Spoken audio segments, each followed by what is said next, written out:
Assalamualaikum warahmatullahi wabarakatuh.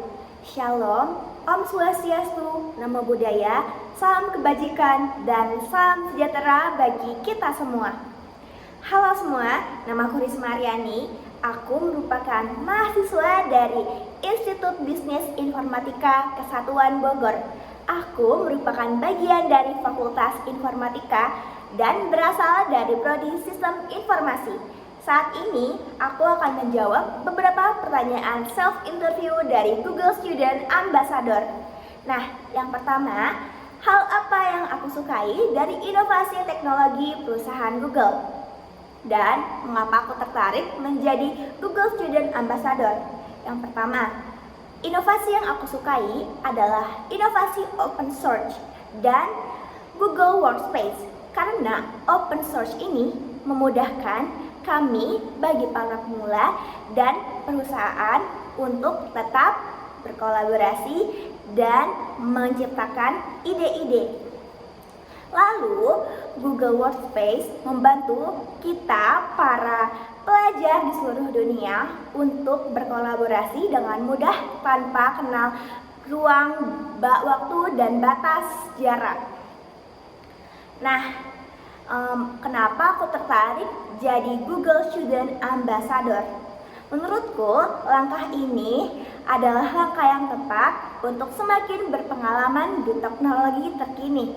Aku tidak hanya ingin berpengalaman sendiri, namun aku juga ingin mengimplementasikan pengalamanku ke orang-orang yang membutuhkan di luar sana. Dan aku ingin menjadi bermanfaat tanpa mengenal batas waktu.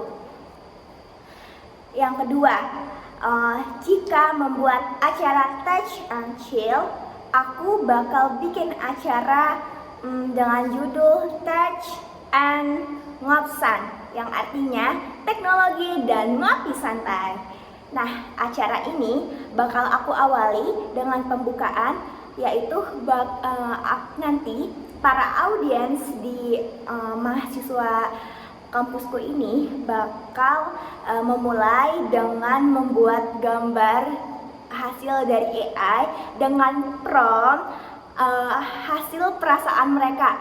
Jadi nanti mereka bakal bikin sebuah hasil karya gambar dari Google Gemini dengan prompt hal apa yang sedang mereka rasakan.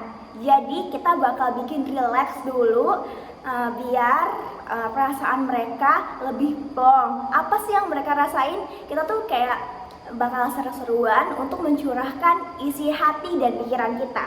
Nah, selanjutnya aku bakal lanjutin dengan ngobrol ide bisnis pre-love.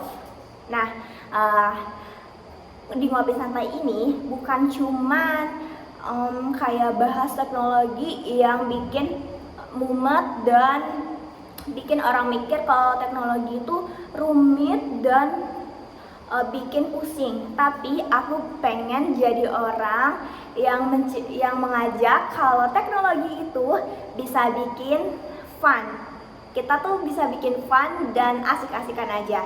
Nah, yang selanjutnya ini ada ngobrol ide bisnis pre-love. Ngobrol ide bisnis pre-love ini mungkin sekarang kan lagi zaman pre-love, FOMO-FOMOan gitu, pre-love ala Gen Z.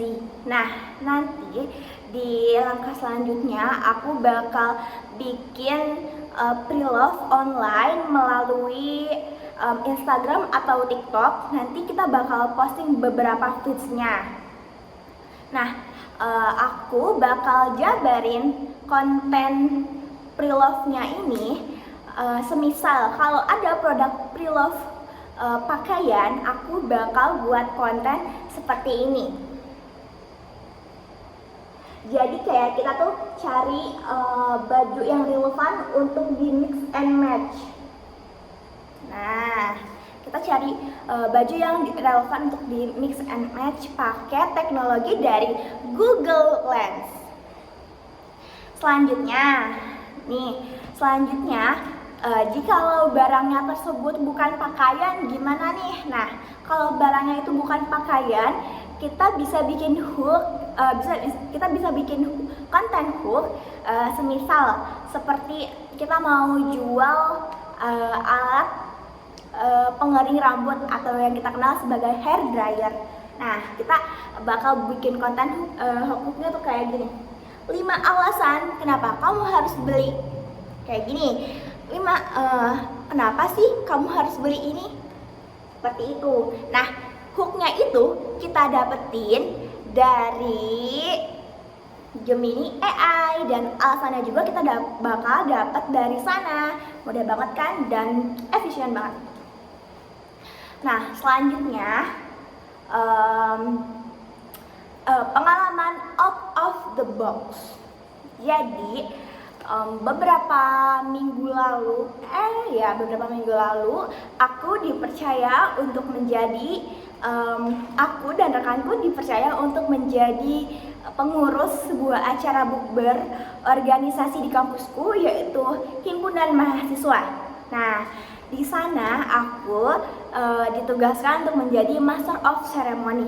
Nah, tapi kendalanya di sini kita tuh gak punya modal yang atau biaya operasional yang memungkinkan untuk bikin hadiah yang menarik.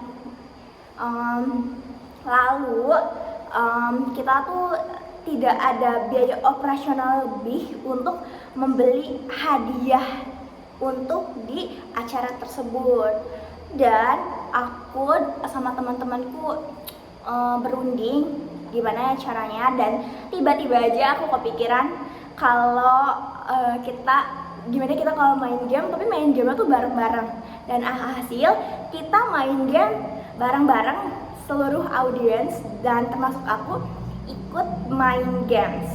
Nah, gamesnya itu namanya adalah sambung kata. Di sambung kata ini semua orang harus menjawab satu kata dan disambung dari orang ke satu sampai orang terakhir, dan orang terakhir kembali ke orang satu harus menjawab kata yang sesuai. Diperintahkan kalau ada yang tidak sesuai atau tidak bisa menjawab, itu berarti artinya gugur. Dan ketika permainan sudah dimulai, alhasil kita sudah mendapat 3 pemenang teratas. Di 3 pemenang teratas ini kami bakal bikin 3 pemenang lagi nih. Siapa yang beneran dapat juara 1, 2, dan 3-nya. Dan alhasil ketika mendapat juara 1, 2, dan 3, tentunya itu tuh dapat hadiah. Tapi bingung nggak hadiahnya dari mana? Hadiahnya itu kita kecil-kecilan seperti mie instan. Nah, dari mana coba mie instan itu? Mie instan itu dari sumbangan teman-teman yang sudah rela menyumbangkannya.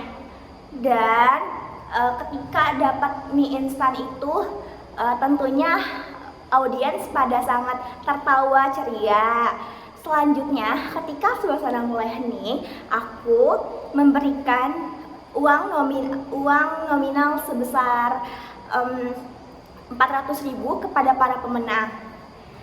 Ketika aku memberikan uang tersebut serentak, teman-teman dan para audiens di situ tuh tertawa dan excited.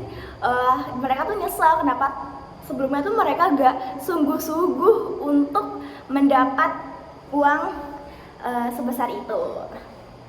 Nah, ketika para pemenang sudah menerima uang tersebut, aku meminta tolong tim media untuk mendokumentasikannya. Dan para audiens sangat terhibur dan secara senang. Setelah mendokumentasikan para pemenang menerima hadiah tersebut, aku mengambil uang nominal yang telah aku bagikan, aku mengambilnya kembali. Dan serentak pun orang-orang yang ada di ruangan tersebut heboh. Ruangan tersebut penuh dengan canda dan tawa. Orang-orang tersebut pada ketawa-ketawa karena kehebohan kenapa uangnya diambil lagi. Dan ternyata mohon maaf itu cuma prank. Tapi kenapa kita bisa ngeprank kayak gitu?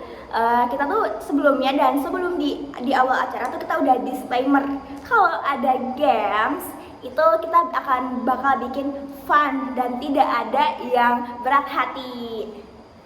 Jadi semuanya alhamdulillah menerima dengan secara baik. Tapi meskipun kita dengan minim nominal atau tanpa modal untuk melaksanakan sebuah acara dari uang 400.000 tersebut, tapi pura-pura tapi tetap bikin fun meskipun gak ada modal, tapi kita tetap bikin fun. Nah, bingung nggak uang 400.000 tadi dari mana? Uang 400.000 tadi itu dari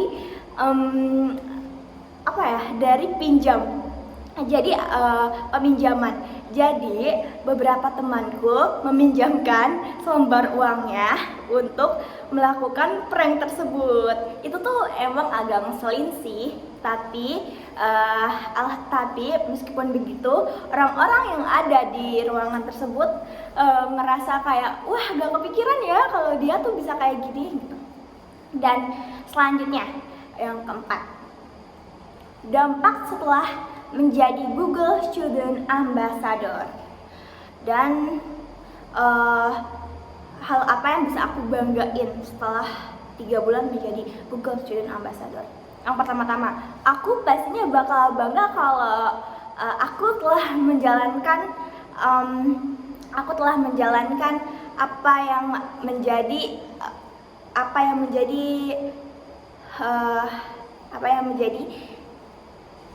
tugas aku. Jadi aku bakal ngejalanin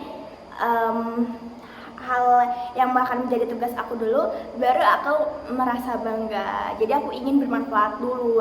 Nah, yang pertama aku bakal buat kolaborasi antara organisasi internal di dalam kampus. Contohnya nih, aku